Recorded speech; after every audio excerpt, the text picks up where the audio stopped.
tribal trails.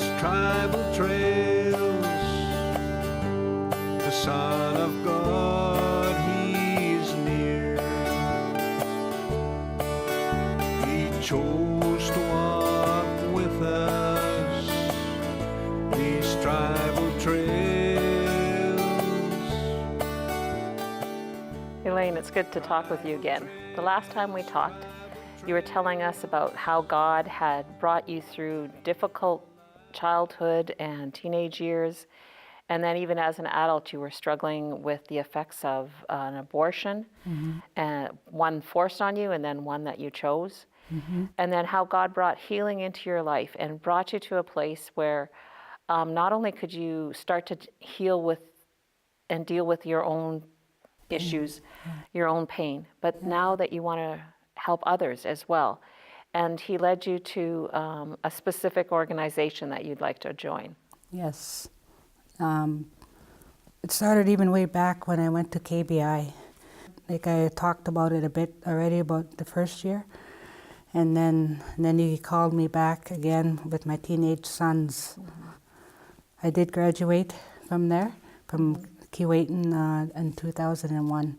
And all along, I've been kind of wondering why the Lord brought me through Bible school.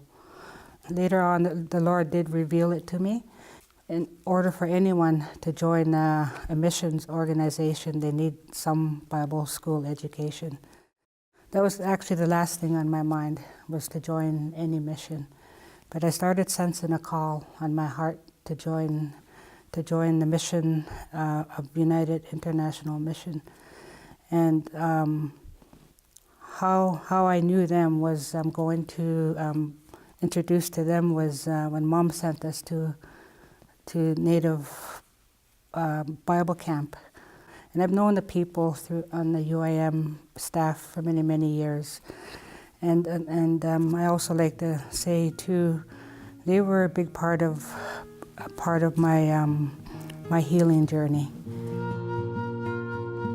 A friend loves at all times, and a brother is born for adversity. I filled out all the application and all that, and then we were to have a orientation time.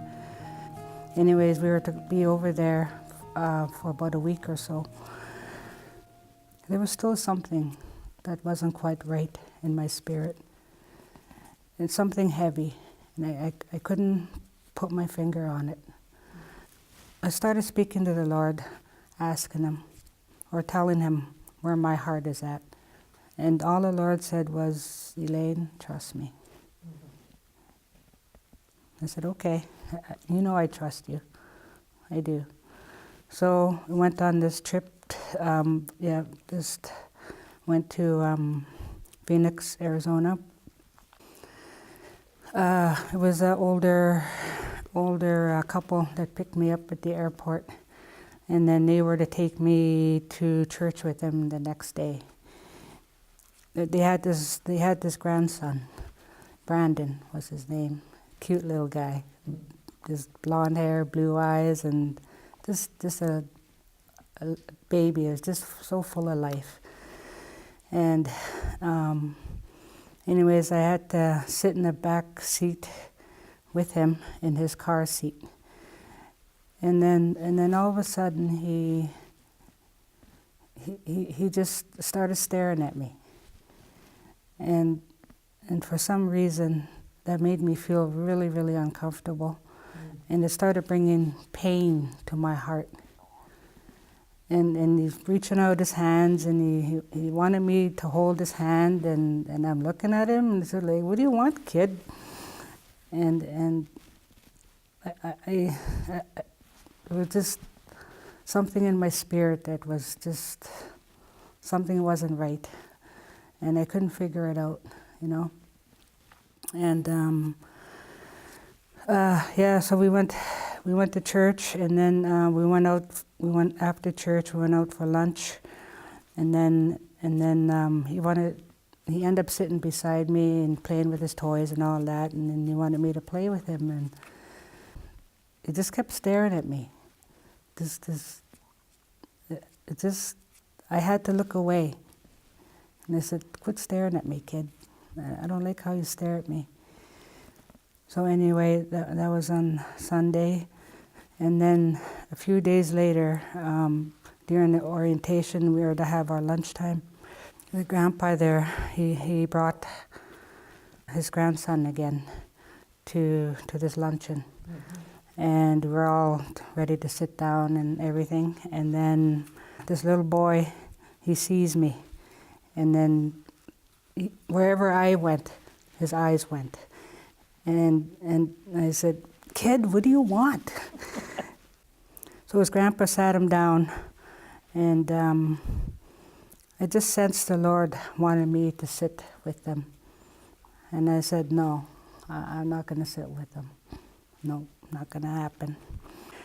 But I could hear the little boy behind me. I made sure I had my back to him. I did that deliberately. And I could just almost hear him crying, Elaine, I want to sit with Elaine. And his grandpa says, no, you can't. She's having lunch with this lady. No, I want Elaine to sit with me. And it just, how come I don't want to sit with that kid? That just really, really bothered me. And so afterwards, the grandpa took him home, and I was glad he was gone, because the more he was around, the more pain I was feeling in my heart, my soul, and my spirit. I just wrote it down because it was just so painful for me.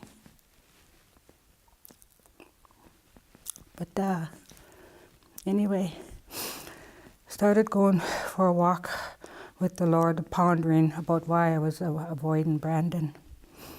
And then God started to touch on this deep pain. And then the Lord asked me, why won't you acknowledge Brandon?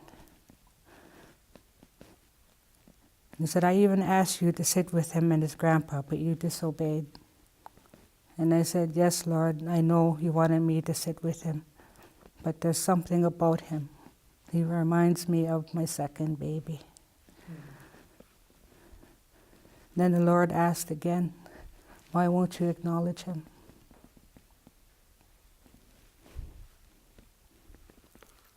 And I said, because I don't know how long it was before I answered, but I said this to him. I said it because I willfully killed him, my second baby, by having an abortion. Then the Lord just allowed me to feel the pain for a little bit. And then he says, Elaine, I said, there's going to be a testimony time tomorrow morning, and I want you to confess these main words in front of your brothers and sisters. I want you to say the words, how I willfully aborted my baby. And I said, of course, I'm argumentative. That's just part of that pain. I was argumentative.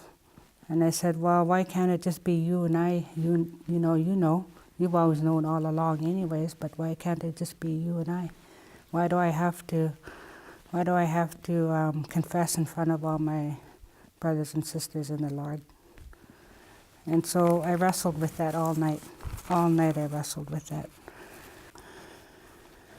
So the morning came, and the speaker at the time, he says, okay, it's testimony time now, but I'm not going to force anyone to give a testimony. I'll leave it up between you and the Lord. So anyways, there was another Native lady that went up, and she gave her testimony, and her testimony was just such a godly one.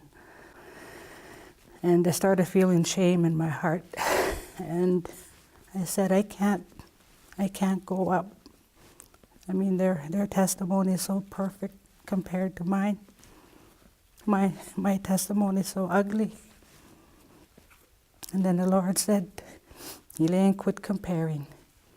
My grace is sufficient for you. So I had to make a choice. And I said, okay, I obey you, Lord. I will obey you. So after she was done with her testimony, then I knew I had to go up. And then I had to give a little, just a bit of history to do with my first baby.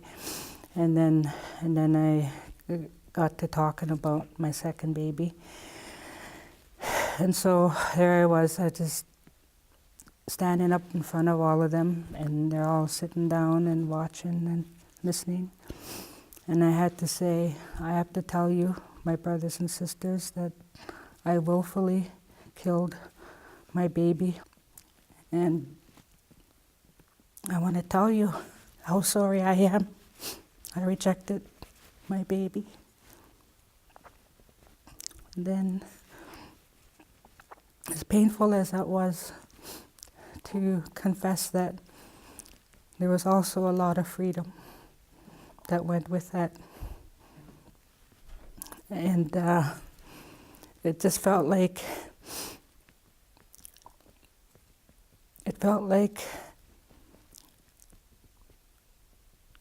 had to take all my life to say that. I don't know why I suppressed that so much, because I suppose because I had so much pain from the other stuff, and I didn't want to bring on this pain anymore. I don't know, I'm just guessing. But anyway, like I say, as much as it hurt, all of a sudden I just started feeling this freedom from the Lord. Just something miraculous was starting to happen. I felt like before I was so argumentative, and I always felt like I had to fight, even when I'm wrong. I'm gonna argue with you. That was gone. And just looking at people the way God looks at people. Every person, doesn't matter who it is, every person has value. Every person has dignity, and every person has worth. Yeah. For the first time, I actually saw that. That's what came alive in my heart. And now I can love people the way God wants me to care for and love people. Blessed is the one whose transgressions are forgiven, whose sins are covered. Blessed is the one whose sin the Lord does not count against them, and in whose spirit is no deceit. When I kept silent, my bones wasted away through my groaning all day long. For day and night your hand was heavy on me. My strength was sapped as in the heat of summer. Then I acknowledged my sin to you and did not cover up my iniquity.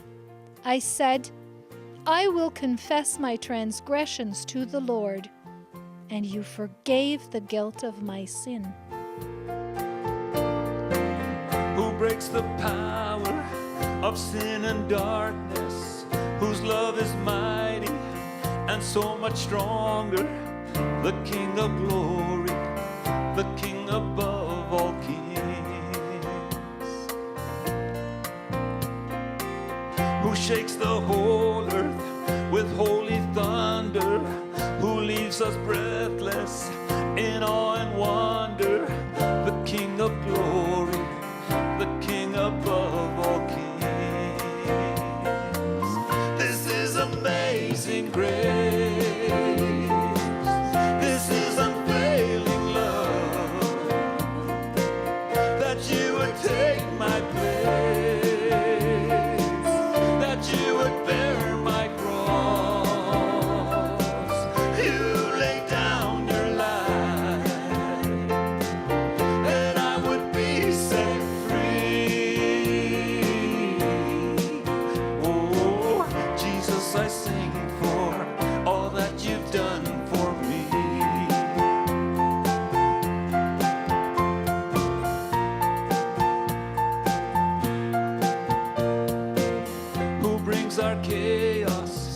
back into order, who makes the orphan a son and daughter, the King of glory, the King of glory, who rules the nations with truth and justice, shines like the sun in all of its brilliance, the King of glory, the King above all kings. This is amazing grace. This is unfailing love. From the time when I was 18, I felt dead when that happened, because I wanted to be a mom to my first baby, and then that was taken away from me. And after that, I just felt dead, but I don't feel that anymore. And Lord just brought, I don't know, just peace and joy to my heart. And it's the Lord that did all of this. Mm-hmm. It was Him. He longed to have this relationship with me all along. It was me who was running. It's not worth it to run. I tell you, it's not worth it to run. It's not worth it to hide. And so, please, don't keep your secret a secret anymore, because that's exactly what Satan wants. He wants to kill, steal, and destroy you, as it says in John 10:10. Jesus said, "The thief comes only to steal and kill and destroy. I have come that they may have life and have it to the full." This peace that I have and this joy that I have, it's real. And it's only because of Christ dying on that cross for me. He took that sin away. And so, yeah, so my story does actually have a happy ending. And Well, thanks so much for telling us your story. Yeah. There's so much good in there to see that God has brought that healing and that wholeness to you and that joy, Yeah. peace you were talking about. yeah.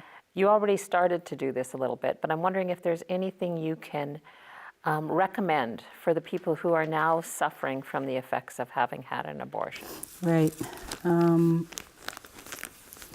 A friend of mine gave this to me before I came here, and she's a lady that's with Pro-Life, and it's a DVD, and it's called Hush.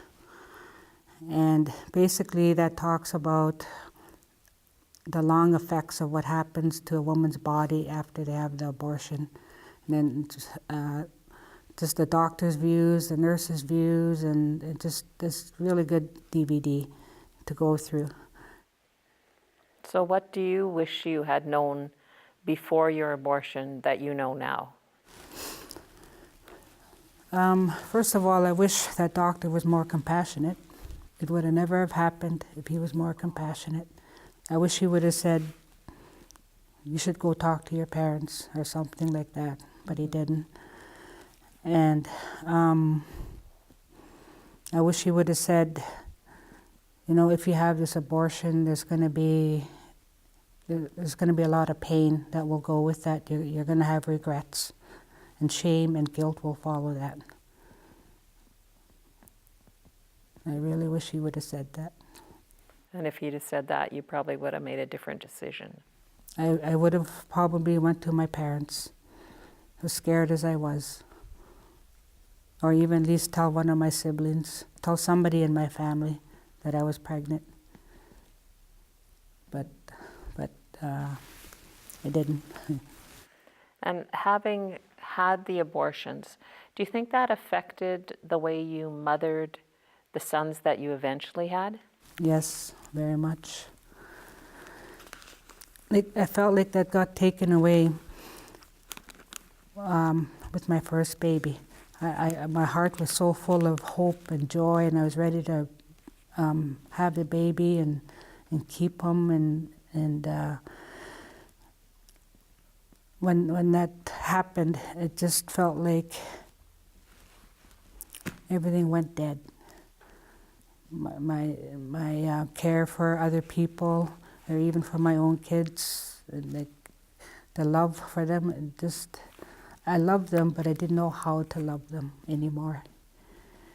And but now I feel like God has caused that to come alive. And I have talked with my sons a little bit about this stuff, and they're adults now. And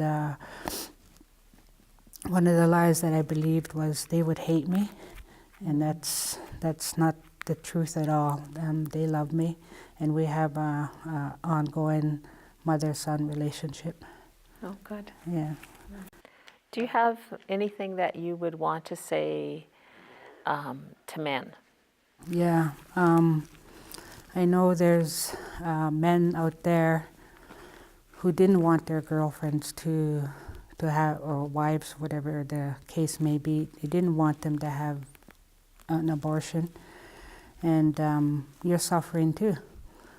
But there are also men out there who wanted their spouse or girlfriends to have an abortion.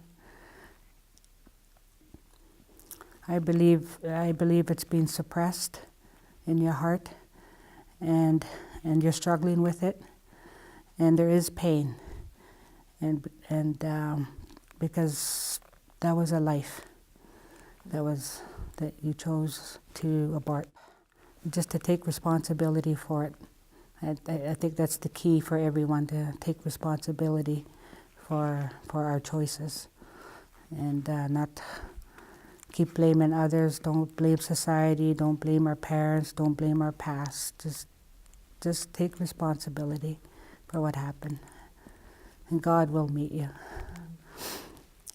Have you done anything to honor the memories of the children that you lost? Yes, I did. I'm glad you brought that up. That's when I was going to the Crisis Pregnancy Center, but today in Prince George are called Pregnancy Care Center. And there's I think they have it every year. I'm not sure what time of the year, but I didn't have names for my babies. And so they asked me how I wanted to do it. And I said, well, first of all, I want to have a funeral service for them. And I did. Good. Yeah. And I can't exactly remember. It had to have been before. But to give them names. And the first baby, I named him Jesse. And for the second baby, I named him Dennis, because he really wanted to be a family, wanted us to be a family, and I robbed him of that. And yeah. And I also like to mention, I know we've been talking about abortion a lot, but I know there are women out there too who have had miscarriages, and there's pain in that too, and just to seek healing for that too, and God knows, He knows. Quite a few times you mentioned the shame that you felt and the guilt. Yes. So what did He trade you for when you presented to Him that shame and that guilt? What did He give you instead? He gave me peace with Him. And I'm no longer fighting all these emotions anymore. And he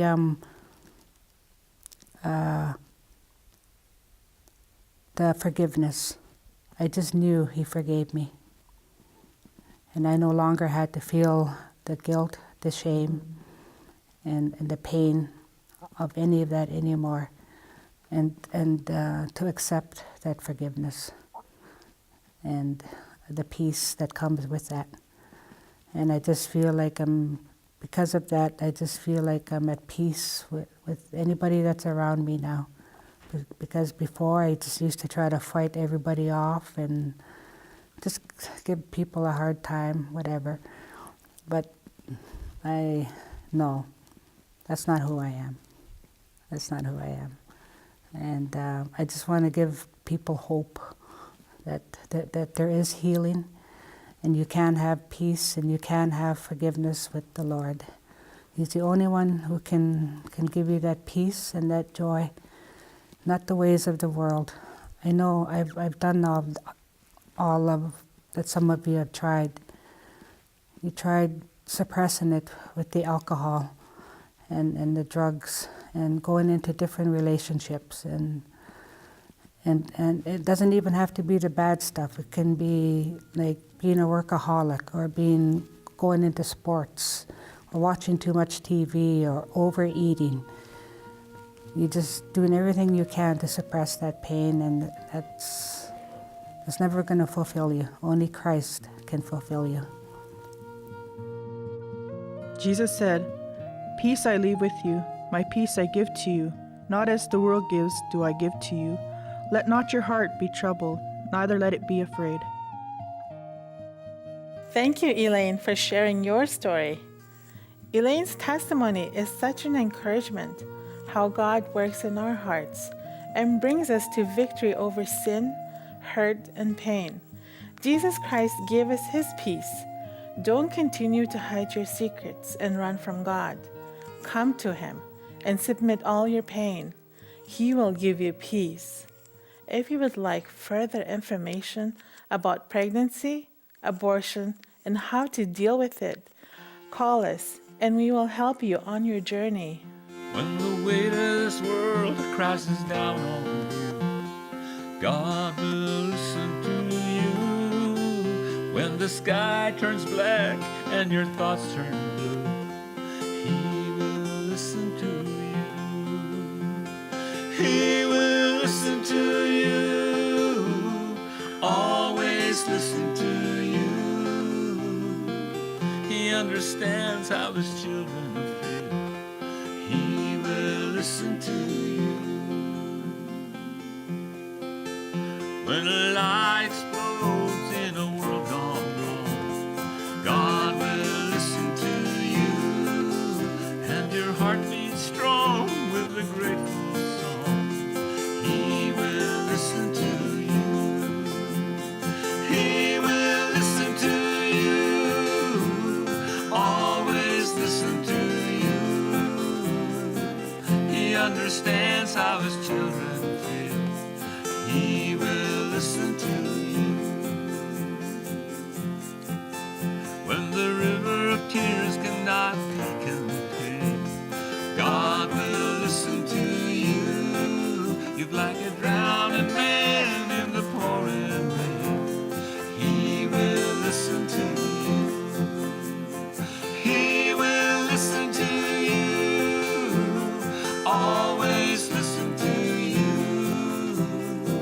He understands how His children feel. He will listen to you. He will listen to you. Always listen to you. He understands how His children feel. He will listen to you. He will listen to you. He will listen to you.